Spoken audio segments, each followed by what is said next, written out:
วยใจน้องนางทุ่มเทให้น้องทุกอย่าง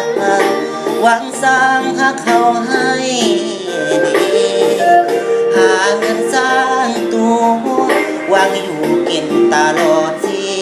วิตอยู่ห้องเศร้ารวมกันหลายปีบอกขาดจะมีแนวคิดเปลี่ยนผ่านหาเงินเท่าใดส่งให้ทุกเดือนความหาเขาเริ่มขัดเคือนสะเทือนหัวองค์สถา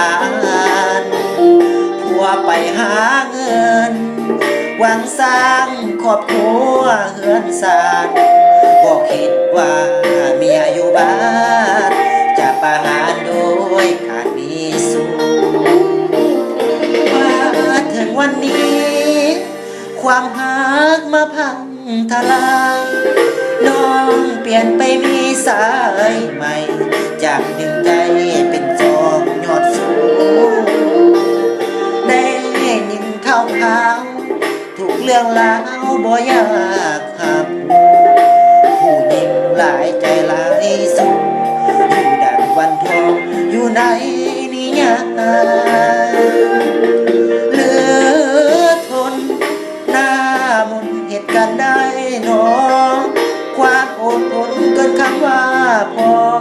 จบแล้วล่ะน้องบ่เหลือเยื่อใยได้เห็นคาตาอุลาอายแทบบ่ไหวเคยเป็นดังยอดดวงใจวันนี้เปลี่ยนไปเป็น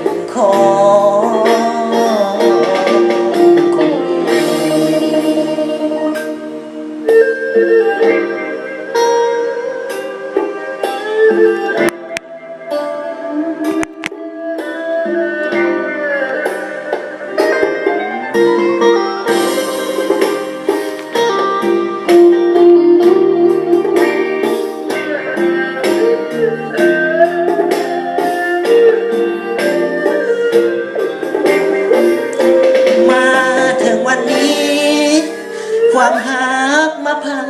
ทลายน้องเปลี่ยนไปมีสายใหม่จากหนึ่งใจ